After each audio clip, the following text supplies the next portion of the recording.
नमस्कार मित्रों, मैं अंकित पटेल स्वागत करता हूं आपके अपने यूट्यूब चैनल न्यू एकेडमी में। आशा करते हैं आप लोग स्वस्थ और मस्त होंगे और अपनी पढ़ाई बेहतर ढंग से कर रहे होंगे।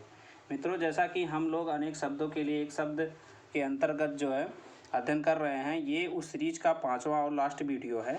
जो मित्र ये वीडियो पहली बार देख रहे हैं उनसे निवेदन है कि वो जो है प्लेलिस्ट में जाके जो है सारा वीडियो एक क्रम से देखें, जिसकी लिंक डिस्क्रिप्शन बॉक्स में दी गई है। तो आइए आज की वीडियो की शुरुआत करते हैं। दोस्तों, पिछली वीडियो में हमने जो है बरसात, जयंती, दिशा, भोजन, विभिन्न प्रकार की इच्छाओं के बारे में इस प्रकार अरेंज करके अध्ययन किया था कि अगर आप उसको एक बार देख लेंगे तो आपका सारा कन्फ्यूजन दूर हो जाएगा। आप लोगों से निवेदन है कि एक बार उसको अवश्य देखें और लाभ उठाएं। तो आइए आज की वीडियो में हम लोग जो है महिलाओं से संबंधित जो है अध्ययन करेंगे। तो आइए शुरुआत करते हैं। देखिए, इसमें है जिस महिला ने हाल ही में बच्चे को जन्म दिया हो, जिस महिला ने हाल में ही बच्चे को जन्म दिया हो उसको बोलते हैं प्रसूता। उसको क्या बोलते हैं? प्रसूता। ठीक है। तो हम लोग जो है पेपर में देखते हैं जब कोई महिला एक से अधिक बच्चे को जन्म दे देती है तो निकलता है कि प्रसूता ने जो है दिया दो बच्चों को जन्म या 3 बच्चे को जन्म। तो इसको इस प्रकार से हम लोग याद कर सकते हैं। अविवाहित महिला को बोलते हैं अनूढ़ा। तो आप देख सकते हैं यहाँ पे अविवाहित, यहाँ पे अनूढ़ा आ रहा है। ठीक है। दूसरे की विवाहित स्त्री को तो अन्योड़ा। अन्य माने होता है क्या? अन्य माने भी होता है दूसरा, और यहाँ पे दूसरा आ ही रहा है तो इसको हम इस प्रकार से रिलेट कर सकते हैं। ठीक है। और फिर आता है विवाहित स्त्री से उत्पन्न संतान को बोलते हैं औरस। तो यहाँ पे देख सकते हैं हम लोग आ रहा है स्त्री और यहाँ पे आ रहा है औरस। ठीक है। तो इस प्रकार से इसको हम लोग रिलेट कर सकते हैं। तो आइए आगे देखते हैं। इसमें आगे आता है, तो इसमें आगे है कि वह स्त्री जिसके पति ने अन्य स्त्री के साथ रात बिताया हो उसको बोलते हैं खंडिता। ठीक है। उसको क्या बोलते हैं? खंडिता। और जो स्त्री के वशीभूत हो गया हो उसे बोलते हैं स्त्रीण। वह पुरुष जो स्त्री के वशीभूत हो गया हो उसको स्त्रीण बोलते हैं।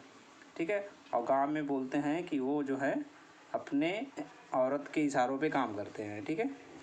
ये हो गया। वह स्त्री जिसके पति ने दूसरी शादी कर ली हो उसे बोलते हैं अधिऊढ़ा। ठीक है। तो आइए और आगे देखते हैं। इसमें है कि वह स्त्री जिसके पति ने त्याग दिया हो। ठीक है। जिस स्त्री को उसके पति ने त्याग दिया हो उसे बोलते हैं परित्यक्ता। ठीक है। परित्यक्ता। तो इसको हम इस प्रकार से समझ सकते हैं। यहाँ पे आप लोग देख रहे हैं त्याग और यहाँ पे आ रहा है त्यक्ता, तो इसको एक दूसरे से रिलेट कर सकते हैं। ठीक है। तो इस पति के स्नेह से वंचित स्त्री पति के स्नेह से वंचित स्त्री को क्या बोलते हैं? दुर्भाग्या। तो बोलते हैं ना कि उसका बेचारी का क्या दुर्भाग्य है, तो उसके पति उसको जो है नहीं मानते हैं। ठीक है।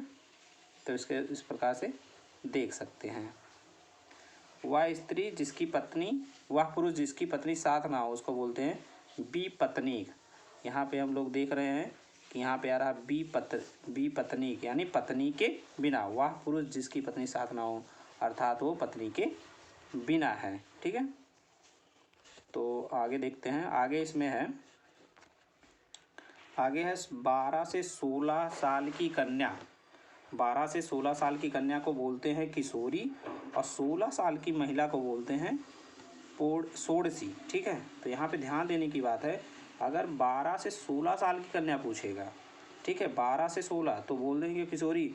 अगर 16 साल की महिला या कन्या पूछता है तो हम क्या बोलते हैं? षोडशी। ठीक है। तो आइए देखते हैं रिश्ता। ठीक है। रिश्ते में है 4 प्रकार के रिश्ते। बहुत ही यही रिश्ते लोगों को बहुत ही इम्पोर्टेंट लगते हैं, इसी पे लोग ज़्यादा वो अपना देते हैं। तो इसको देख लेते हैं हम लोग। ठीक है। जैसे क्या है कि पति या पत्नी के पिता को ससुर बोलते हैं। इसको तो सभी लोग जानते हैं। पति पत्नी की माता को जो बोलते हैं सास बोलते हैं। और पति पत्नी के भाई को साला बोलते हैं, पति पत्नी की बहन को साली बोलते हैं। लेकिन सास साला साली ये नहीं देता है एग्जाम में। वहाँ पे अगर आएगा पति या पत्नी की माता को बोलते हैं क्या, तो सास ना देके वहाँ पे बोलेगा स्वाश्रु। क्या बोलेगा? स्वाश्रु। तो इस बात को ध्यान रखेंगे। और पति या पत्नी के भाई जिसको साला बोलते हैं उसको बोलते हैं, क्या बोलेंगे? सासुर्य। ठीक है, सासुर्य। तो इसको भी ध्यान रखेंगे। और पति या पत्नी की बहन को साली बोलते हैं। यहाँ देखो स्याली आ रहा है, क्या आ रहा है? साली और स्याली तो एक जैसे हैं, इसमें तो कोई दिक्कत नहीं होने वाली है। तो आइए अब देखते हैं विविध। विविध में क्या है? विविध में ऐसे टॉपिक हैं जो कि मतलब एक दूसरे से रिलेट करते हुए हैं, उनको साथ में रखा गया है। ठीक है, तो इसको देख लेते हैं। जैसे एक समय में रहने वाला, एक समय में रहने वाले को क्या बोलते हैं? शाश्वत बोलते हैं। ठीक है, एक समय में रहने वाले को समसामयिक बोलते हैं, और हमेशा रहने वाले को शाश्वत बोलते हैं, और उसी समय में रहने वाले को समकालीन बोलते हैं। ठीक है, तो जैसे एक, इसको ऐसे समझेंगे, एक ही समय में रहने वाला समसामयिक, मतलब जो घटनाएं होती हैं, जैसे जो करंट होता है वही समसामयिक होता है। ठीक, हमेशा रहने वाले को बोलते हैं शाश्वत। शाश्वत मतलब साथ साथ, इसको इस प्रकार याद करते हो कि वो हमेशा साथ साथ चलता है, तो ये इस प्रकार से याद हो जाएगा। और उसी समय में रहने वाला समकालीन, तो उसी समय, यहाँ देखो काल आ रहा है, यहाँ समय आ रहा है, तो इस प्रकार इसको याद कर लेंगे। ठीक है, अब आता है जिसका जन्म छोटी कुल में हुआ हो, जिसका जन्म जो है छोटी कुल में हुआ हो या छोटी जात में हुआ हो, उसको बोलते हैं अंत्यज। ठीक है, उसको क्या बोलेंगे? उसको बोलेंगे अंत्यज। ठीक है, जिसका जन्म जो है छोटी कुल या जात में हुआ हो उसको हम बोलेंगे अंत्यज। और जिसका जन्म उच्च कुल में हुआ हो उसे कुलीन या अभिजात बोलते हैं। और जिसका जन्म कन्या के गर्भ से हुआ हो उसको क्या बोलते हैं? कानीन बोलते हैं। ठीक है, उसको बोलते हैं कानीन। तो यहाँ पे देख लेंगे, यहाँ कन्या और कानीन, इसको इससे रिलेटेड कर लेंगे। और जिसका जन्म छोटी जात में हुआ हो उसको अंत्यज, और जिसका जन्म उच्च कुल में हुआ हो उसको कुलीन बोलते हैं। तो आइए आगे देखते हैं। इसमें है कि जो आभूषण सिर पर धारण किया जाए, जो आभूषण जो है सिर पे धारण किया जाता है उसको हम लोग क्या बोलते हैं? शीर्षस्थ बोलते हैं। ठीक है, और शीघ्र प्रसन्न होने वाले को आशुतोष बोलते हैं। आशुतोष जो है, यहाँ पे ध्यान रखेंगे, आशुतोष जो है शिव जी की क्या है? ये आशुतोष जो है शिव जी का एक पर्यायवाची भी होता है, अर्थात शिव जी बहुत जल्दी ही प्रसन्न हो जाते हैं। यही कारण है कि श्रावण मास में जो है महिलाएं शिव जी का व्रत रखती हैं, जिससे उनको जो है अच्छा पति मिले। ठीक है, तो आइए और आगे देख लेते हैं। इसमें जिसे बुलाया गया हो उसको आहूत बोलते हैं, और जिसे ना बुलाया गया हो उसे जो है, जिसे ना बुलाया गया उसे अनाहुत बोलते हैं। जैसे यहाँ पे आ रहा ना बुलाया और ना, तो इसको ऐसे रिलेट कर देंगे। रास्ते में खाने के लिए भोजन को पाथे बोलते हैं। तो यहाँ पे देख सकते हैं, यहाँ पे आ रहा है पथ।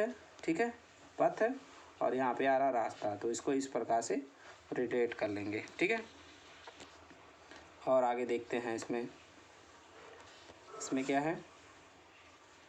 और इसमें आगे है, जैसे मरने के बाद जो संपत्ति का मालिक होता है उसको बोलते हैं उत्तराधिकारी। जैसे कि पिता के बाद उसका वारिस कौन होता है? वारिस या उत्तराधिकारी उसका पुत्र होता है। उत्तराधिकार में प्राप्त संपत्ति, उत्तराधिकार में जो संपत्ति प्राप्त होती है उसको बोलते हैं रिक्त। तो इस बात को याद रखेंगे, मरने के बाद जो संपत्ति का मालिक होता है उसको तो उत्तराधिकारी बोलते हैं, लेकिन उत्तराधिकार में जो संपत्ति मिलती है उसको क्या बोलते हैं? रिक्त बोलते हैं। बहुत ही इम्पॉर्टेंट है, इस चीज़ को आप ध्यान रखेंगे। दोस्तों ये नोट्स बहुत ही हेल्पफुल है, अगर आप लोग इसको नोट डाउन करके एक बार रिवीजन करते हैं तो आपका कन्फ्यूजन दूर हो जाएगा। जैसा कि आप लोग जानते हैं कि बुक में इस प्रकार का कलेक्शन आपको कहीं नहीं दिया गया है, तो कृपया इसका नोट्स ज़रूर बनाएं। जैसे विष्णु का उपासक क्या होता है? विष्णु का उपासक को बोलते हैं वैष्णव, और शिव का उपासक को बोलते हैं शैव। ठीक है, तो यहाँ पे ध्यान रखेंगे वैष्णव और शैव। ठीक है, तो तिलक के लिए जिस अन्न का प्रयोग किया जाता है, तिलक के लिए हम लोग जिस अन्न का प्रयोग करते हैं उसको क्या बोलते हैं? उसको बोलते हैं अक्षत। तो आप लोग देखते ही होंगे कि गाँव में जो है जब पूजा पाठ होता है तो अक्षत का प्रयोग किया जाता है। आगे देखते हैं इसमें, जिस पर हमला किया गया हो, ठीक है, उसको बोलते हैं आक्रांत, और जिसने हमला किया हो उसको बोलते हैं आक्रांता। तो ध्यान रखेंगे इस पर, जिस पर हमला किया गया हो उसको क्या बोलेंगे, आक्रांत, और जिसने हमला किया हो उसको आक्रांता कहते हैं। तो दोनों एक जैसे लग रहे हैं लेकिन दोनों में अंतर है, इस बात को ध्यान रखेंगे। तो आगे बढ़ते हैं।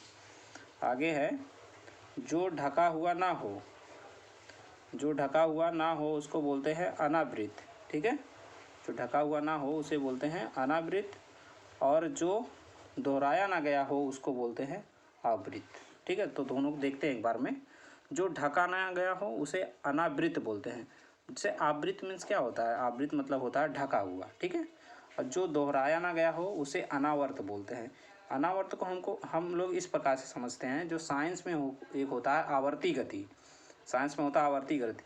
तो आवर्ती गति क्या है कि जो वो अपने पथ को बार बार दोहराता है उसे आवर्ती गति कहते हैं। तो उसको वहाँ से हम लोग देख लेंगे, ठीक है मित्रों।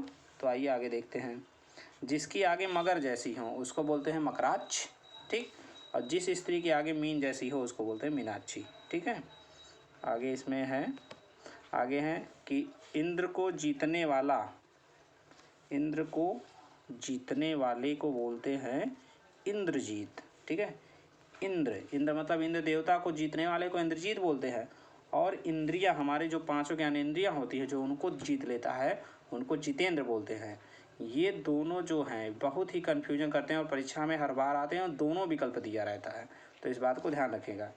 किए गए उपकार को मानने वाले को कृतज्ञ बोलते हैं, और किए गए उपकार को जो नहीं मानता है उसको कृतज्ञ बोलते हैं, ठीक है।